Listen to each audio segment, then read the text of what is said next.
Hi aspirants.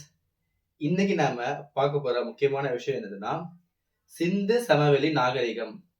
இந்த நாகரிகத்தில் இருக்கக்கூடிய முக்கியமான ஆண்டுகள், அந்த ஆண்டுகள் நடைபெற்ற முக்கியமான விஷயங்கள், அதை பத்தி தான் நாம இன்னைக்கு பார்க்க போறோம்.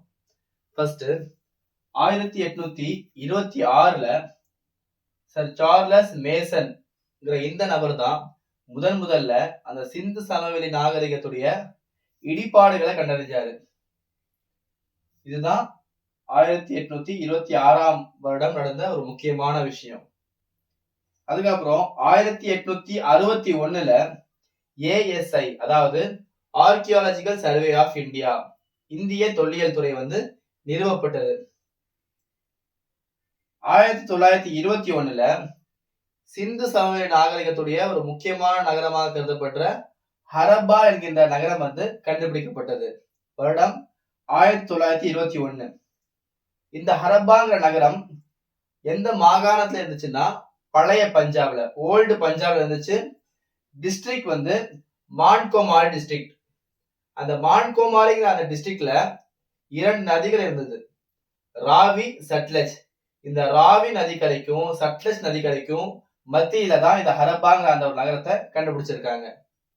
1922ல சிந்து மாகாணத்துல லர்கானாங்கிற ஒரு மாவட்டத்துல ஒரு 70 அடியில ஒரு பெரிய மணல் குன்று இருந்துச்சு.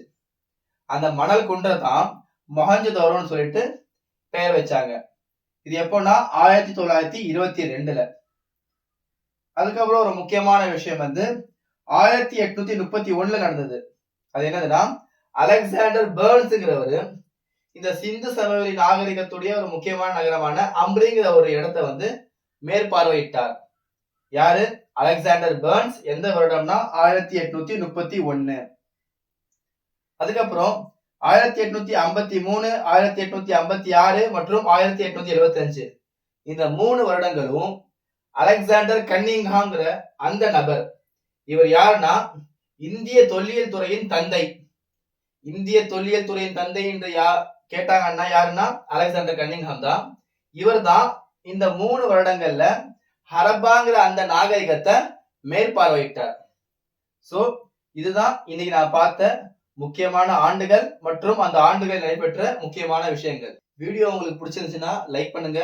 உங்களுடைய ஃப்ரெண்ட்ஸ் ஆர் ஃபேமிலி மெம்பர்ஸ்ல யாராச்சும் TNPSC படிக்கிறாங்கன்னா அவங்களுக்கு இந்த வீடியோ ஷேர் பண்ணுங்க. பாய்.